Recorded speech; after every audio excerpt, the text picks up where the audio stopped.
네, 오늘도 귀한 수요 예배 자리에 나오신 모든 여러분들 주님의 이름으로 환영하고 축복합니다. 우리 옆에 계신 분들 한번 보시면서 인사 한번 하겠습니다. 네, 오늘 하루도 수고 많으셨습니다. 네, 오늘 하루도 정말 수고 많으셨습니다. 이렇게 한번 더 인사해 볼까요? 사랑하고 축복합니다. 네, 정말로 사랑하고 정말로 축복합니다. 네, 이렇게 서로 위로해주고 축복해주는 모습은 너무나 귀하고 너무나 아름다운 모습인 것 같습니다. 비록 짧은 인사일 수 있겠지만 누군가에게는 이 인사가 굉장히 큰 위로와 또한 힘이 될 수가 있겠죠. 속담 많이 아시나요? 속담 중에 말 한마디에 천냥빛을 갚는다라는 그런 속담이 있습니다. 말 한마디에 어떤 어려움도 해결할 수 있다는 뜻을 담고 있는데, 요즘 청년들이 굉장히 형편이 어렵잖아요. 그래서 형편이 어려서 학자금 대출을 많이 받고 대학을 다니고 나중에 이제 취직을 한 다음에 그 학자금을 갚으면서 이제 살아갑니다. 근데 그 돈을 갚고 있는데 갚아야 되는 액수가 적지 않아요. 한 학기에 한 300만 원 정도, 300만 원이면 싼 거죠. 엄청나게 그 이상이 되기 때문에 그 돈을 갚으려면은 굉장히 많은 일을 하기도 하고 수고도 합니다. 근데 만약에 나라에서 이러한 법이 만들어진다면 어떨까요? 나라에서 우리나라 청년들이 긍정적인 마음과 말을 예쁘게 하면은 그 학자금을 전부 다 탕감해 주겠다. 너희들이 말을 예쁘게 하고 행동을 잘하면은 그 빚을 다 없애 주겠다라는 그런 법이 만들어지면 어떨까요? 아마 우리나라 청년들뿐만이 아니라 청소년들도 굉장히 예쁜 말과 행동을 하지 않을까 생각을 해봤습니다. 그럴듯한 말 한마디로 이 엄청난 액수인 천냥빚이라는 빚을 대신 갚아줄 수 있을 만큼 이 말 한마디가 굉장히 중요하다는 거죠. 우리 옆에 분에게 한 번 더 인사하겠습니다. 오늘 굉장히 사랑스러우십니다. 진심을 다해서 해주셔야 됩니다. 정말로 사랑스럽습니다. 네, 진심이죠. 네. 이 말은 참 중요한 것 같아요. 세상을 살아가는 데 있어서 말이라는 건 굉장히 중요한 것 같습니다. 고운 말은 듣는 사람도 굉장히 기분이 좋게 만들고, 진심이 담긴 말은 상대방을 감동시키기도 해서 나에게 닥친 힘든 일도 쉽게 풀릴 수 있는 힘을 얻게 하기도 합니다. 제가 가보진 않았는데 프랑스의 한 카페에는 이런 메뉴판이 있다고 합니다. 그 메뉴판이 그냥 커피 이러면은 그 커피 가격은 10,000원이라고 합니다. 비싸죠? 근데 커피 주세요라고 하면은 가격이 6,000원으로 내려간다고 합니다. 그리고 안녕하세요, 커피 한 잔 주세요라고 하면은 커피 가격이 2,000원이라고 합니다. 여러분들은 어떤 커피를 드시겠습니까? 좀 길긴 하지만 그래도 안녕하세요, 커피 한 잔 주세요 하면은 2,000원에 마실 수가 있는 거죠. 말은 그 사람의 품성이라고 합니다. 품성, 그죠? 내가 뱉은 말들, 그리고 내가 무심코 했던 이야기, 그런 것들을 내가 그냥 지나치고 있진 않은지 한번 우리의 모습을 점검해 봤으면 좋겠습니다. 여러분들 결혼하기 전에 필수 코스가 있습니다. 무엇이죠? 프로포즈를 해야 되죠. 프로포즈. 남성교회 여러분들 프로포즈 혹시 어떻게 하셨습니까? 되게 조용히 해주셨는데 이거 제가 잘못 얘기한 건가요? 막 여러 가지 이야기를 합니다. 평생 사랑할게. 내가 손에 물 한 방울 안 묻히게 할게. 우리 여성분들은 다 기억하실 거예요. 그죠? 다 기억나실 거라 믿습니다. 우리가 결혼하면은 그 사람에게 내 사랑을 표현하기 위해, 내 마음을 표현하기 위해서 온갖 말과 행동과 수단을 다해서 프로포즈를 하죠. 그렇게 우리가 사랑하는 상대방에게 프로포즈를 하는데, 그렇다면 하나님께 대한 나의 고백은 어땠는지 한번 생각해 보면 좋겠습니다. 하나님께 대한 나의 고백. 지난 주일 예배 때 이제 위임 목사님을 통해서 말씀하신 그 하나님의 말씀을 듣고 결단했던 나의 고백 기억하고 계시나요? 오늘날 수많은 그리스도인이 있습니다. 교회를 다니는 수많은 사람들이 있는데 그 중에 예수님을 나의 주, 나의 하나님으로 고백하는 사람들은 그렇게 많지 않은 것 같아요. 예수님을 따르는 수많은 사람들이 있지만 그저 예수님을 좋아하고 그냥 예수님께 환호하는 팬들이 많이 있는 것 같습니다. 오늘 말씀을 통해서 나의 신앙의 모습을 돌아보고 그저 내가 예수님을 좋아하게만 했던 그런 팬의 모습이었다면 조금 더 나아가 팬이 아닌 제자의 삶을 살기를 원하고 무엇보다 말씀 속에서 예수님께서 던지시는 그 질문 앞에 한번 우리의 모습을 점검해보는 귀한 시간이 되기를 소망합니다. 우리 오늘 말씀 13절 같이 한번 더 읽어보겠습니다. 마태복음 16장 13절 말씀입니다. 예수께서 빌립보 가이사랴 지방에 이르러 제자들에게 물어 이르시되 사람들이 인자를 누구라 하느냐. 아멘. 오늘 말씀은 이제 마태복음 16장인데 이제 16장 이전까지의 예수님의 사역을 보면은 이제 바로 앞에 15장 말씀에 보면은 말 못하는 사람이 말하고 다리 저는 사람이 걷게 되고 또한 맹인이 이제 보게 되고 또 헬라 여인의 딸을 고쳐주시고 수많은 이제 병자들을 고쳐주시고 또한 이제 풍랑을 잔잔하게 하시는 많은 기적들을 예수님께서 보여주셨습니다. 그렇게 예수님께서 많은 기적을 보여주시고 행하시니까 사람들은 이제 예수님을 만나게 되면 예수라는 사람을 내가 만나게 되면은 나의 병이 고침을 받고 나의 문제가 해결되고 또한 나의 마음의 병도 해결될 수 있다고 그렇게 믿었습니다. 자신이 그토록 만나고 싶어하던 예수, 내가 예수라는 사람을 너무나 만나고 싶은데 그 예수를 만나고 싶어하는 이유, 하나님의 아들이라고는 생각하지 않고 그렇게 믿지도 않고 오직 나만의 문제, 자신만의 문제를 해결해 주실 수 있는 해결사 정도로 생각하고 예수님을 만나고 싶어 했어요. 그러니까 예수님을 따르는 사람들은 많이 있었는데 정작 예수님이 어떤 분인지 생각해보고 예수님이 어떤 분인지 아는 사람은 거의 없었다는 겁니다. 그저 예수님을 자신의 병을 고칠 수 있는 분, 그저 나의 배고픔을 채워주실 수 있는 분, 겨우 그 정도로 생각을 했다는 것이죠. 한때 굉장히 유명했던 책이 있었습니다. 카일 아이들먼이라는 사람이 쓴 나로펜, 팬인가 제자인가라는 그런 책이 있는데 그 책에 보면 이 상황에 대해서 이렇게 이야기를 하고 있습니다. 저녁 식사가 끝나자 사람들은 다음 날에도 설교를 듣기 위해 그 자리에 캠프를 친다. 대단한 팬들이다. 이튿날 잠에서 깬 사람들은 또다시 줄인 배를 움켜쥐고 두리번거리며 예수님을 찾는다. 그들에게 예수님은 공짜 식권이나 다름없다. 하지만 아무리 둘러보아도 그분이 보이지 않는다. 그들은 어제와 같은 기적을 기대하고 있다. 하지만 예수님과 제자들은 이미 호수 건너편으로 떠난 뒤다.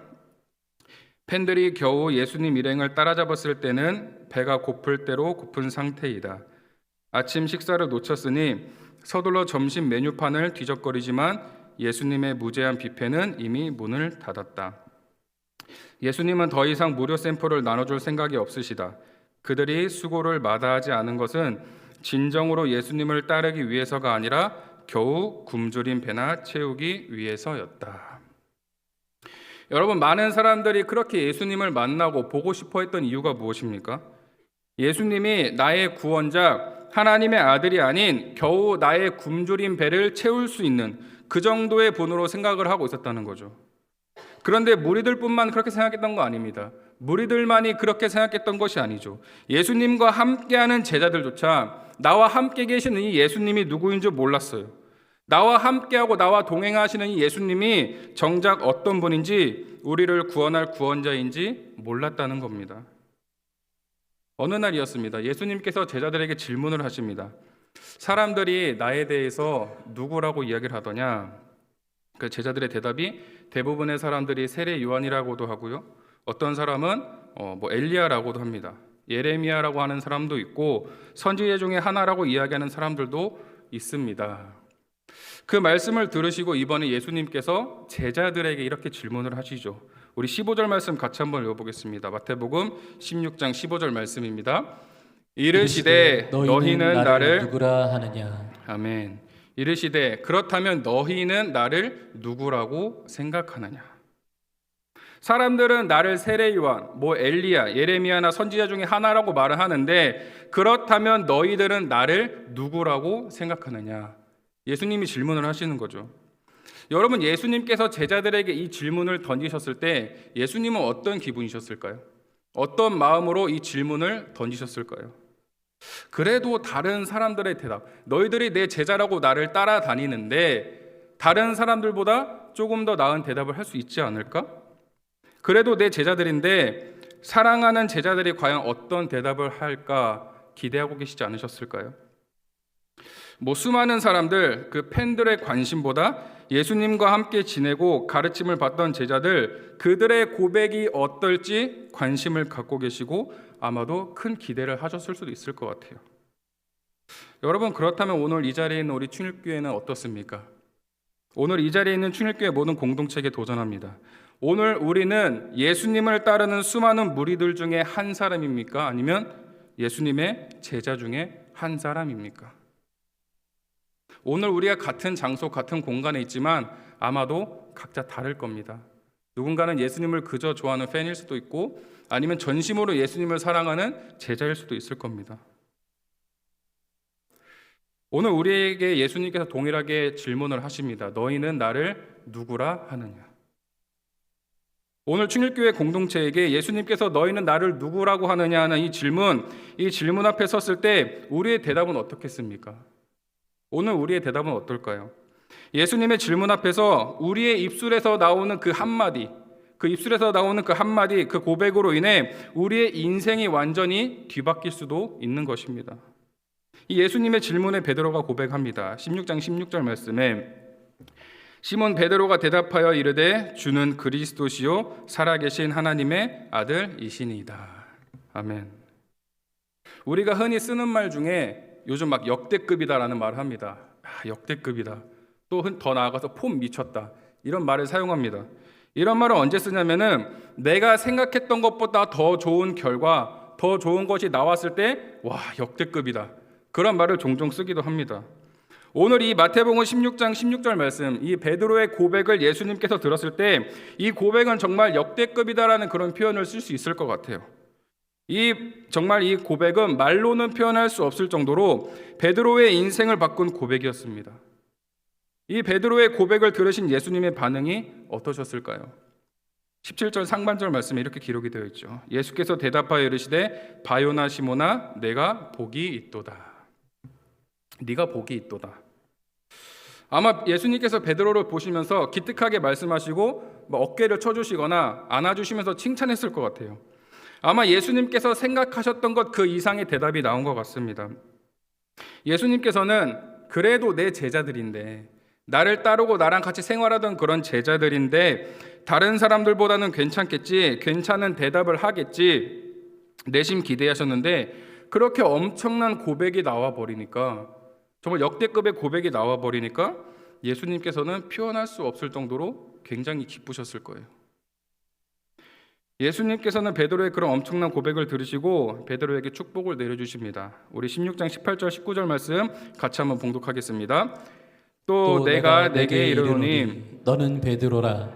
내가 이 반석 위에 내 교회를 세우리니 음부의 권세가 이기지 못하리라. 내가 천국 열쇠를 내게 주리니 내가 땅에서 무엇이든지 매면 하늘에서도 매일 것이요 내가 땅에서 무엇이든지 풀면 하늘에서도 풀리리라 하시고. 아멘. 베드로야, 이제 너는 반석이란 이름을 가진 베드로라고 부를 거야. 그리고 내가 그 반석 위에 내 교회를 세울 건데 어떤 것도 대적하지 못할 힘, 능력을 너에게 줄 거다. 그리고 천국 열쇠를 너에게 줄 테니까 내가 땅에서 많은 사람들에게 가르침을 주고 올바른 복음을 전파하는 권세와 능력이 너에게 있을 거야. 예수님께서 말씀하시는 것이죠. 여러분, 베드로의 인생을 보면 어떻습니까? 그의 인생을 보면 그의 삶이 어떻죠? 그의 인생 그래프를 보면은 베드로는 그냥 물고기를 잡던 평범한 사람이었습니다. 평범한 어부였죠. 그런 베드로에게 어느 날 예수님께서 찾아오셔서 자신을 따르라고 하십니다. 제자가 되라고 말씀을 하시죠. 그렇게 베드로는 예수님을 따릅니다. 근데 어느 날 예수님께서 베드로에게 한 가지 질문을 던지세요. 너희는 나를 누구라고 하냐? 너희는 나를 누구라고 생각해? 그 질문 앞에 선 오늘 베드로는 그 누구도 알려준 적 없는, 심지어 자신도 내가 무슨 대답을 한 거지? 그런 놀랐을 대답을 하게 됩니다. 그 대답으로 인해 베드로는 이 세상의 누구보다 큰 축복을 예수님께 받게 되는 것이죠. 이 비슷한 상황이 누가복음 말씀에도 등장을 합니다. 누가복음 23장 33절에 보면은 해골이라는 곳에 이르러 거기서 예수를 십자가에 못 박고 두 행악자도 그렇게 하니 하나는 우편에 하나는 좌편에 있더라. 예수님께서 십자가에 못 박히실 때의 상황입니다. 예수님께서 십자가에 못 박히실 때 두 사람이 이제 양쪽에 매달리게 되었죠. 많은 사람들이 십자가에 달리신 예수님을 구경하고 또한 비웃고 조롱하기도 합니다. 함께 달렸던 사람들 중에 한 사람도 예수님께 이제 이야기를 하죠. 네가 그리스도가 아니냐? 네가 그리스도가 아니냐? 너와 우리를 구원해라. 우리를 살려줘라. 그렇게 이야기를 합니다. 그러자 다른 사람이 말합니다. 우리는 잘못을 했기 때문에 벌을 받는 거지만 여기 계신 이분은 여기에 달리실 이유가 없는 분이다. 우리와 다른 분이다 라고 분명히 이야기를 하죠. 그리고는 예수님께 이렇게 고백을 합니다. 누가복음 23장 42절 말씀에 이르되 예수여 당신의 나라에 임하실 때에 나를 기억하소서 하니. 예수님 당신의 나라에 가실 때 그때 나를 기억해 주십시오. 당신의 그 나라에 갈 때 제발 나를 좀 기억해 주십시오. 이 사람의 뜻밖의 고백에 예수님께서 바로 말씀하시죠. 예수께서 이르시되 내가 진실로 내게 이르노니 오늘 내가 나와 함께 낙원에 있으리라 하시니라. 네가 나와 함께 낙원에 있으리라. 십자가에 달렸던 두 사람 중 한 사람은 자신의 인생의 그 마지막 순간에 누구를 의지합니까? 예수님을 의지하며 나아갔습니다. 자신의 마지막을, 자신의 인생을 예수님께 맡겨드렸어요. 예수님께서 하나님의 아들이시고 그리스도이심을 믿고 고백을 했습니다. 그 결과가 어떻게 되었죠? 그 결과로 구원받고 영원한 생명을 얻게 되었습니다. 이 사람이 죽기 전에 예수님께서 하신 그 말씀을 듣고 나서 마음이 어땠을까요? 비록 죽음을 앞둔 그 상황이긴 하지만 십자가에 달린 그 고통스러운 순간이지만 그래도 안도의 한숨과 마음 한켠에 어떠한 소망이 생기지 않았을까요? 예수님으로 인해 그들의 삶에 또한 우리들의 인생에 기쁨이 생기고 또한 일시적인 것이 아닌 영원한 것을 바라볼 수 있는 그런 소망이 생기는 것입니다. 여러분, 그렇다면 오늘 우리는 어떻습니까? 이 자리에 있는 오늘 우리는 어떤가요? 교회를 오랫동안 다녔는데 내가 어렸을 때부터 지금까지 교회를 다니고 있는데 나에게 있어서 예수님은 그냥 교회에 와서만 듣는 분입니까? 아니면은 나의 인생에 있어서 정말 참된 기쁨이 되시고 참된 소망이 되시는 하나님의 아들이십니까? 너희는 나를 누구라 하느냐? 이 질문은 우리들의 인생에 있어서 오늘 잠깐 생각하고 말 것이 아니라 오늘 우리의 인생에 있어서 끊임없이 생각하고 또 생각해야 되는 그런 인생 질문입니다. 왜냐하면 우리 스스로는 너무나 연약하죠. 너무나 연약하고 너무나 부족합니다. 하나님께서 함께 하시지 않으시면 우리는 스스로 감당해낼 힘이 없습니다. 주는 그리스도시요 살아계신 하나님의 아들이십니다. 하나님께서 나와 함께 하신다는, 어제도 오늘도 내일도 계속해서 영원하신 하나님, 전능하신 하나님이 나와 함께 하신다는 그 놀라운 기쁨이 우리의 삶에 차고 넘쳐야 되는데, 가득해야 되는데, 그렇지 못하면 우리는 어떻게 됩니까? 계속해서 넘어지고 좌절하고 무너질 수 있기 때문이죠. 오늘 말씀에 나오는 베드로도 마찬가지로 예수님께 어마어마한 축복을 받았습니다. 하지만 얼마 못 가서 큰 실수를 저지르게 되죠. 예수님을 부인하게 됩니다. 그리고 예수님께서 다시 부활하셔서 제자들을 찾아가시고 베드로에게 마찬가지로 찾아가십니다. 그리고 베드로를 찾아가셔서 화를 내셨을까요? 화를 내신 게 아니라 한 가지 질문을 똑같이 3번 하시죠. 네가 나를 사랑하느냐? 베드로야, 네가 나를 사랑하느냐? 이 베드로는 예수님의 질문의 의도를 깨달았을 때 얼마나 마음이 아팠을까요? 얼마나 아팠겠습니까? 그리고 예수님께서 부활하시고 자신을 다시 만나 주셨을 때 얼마나 감사하고 얼마나 안심이 되었을까요?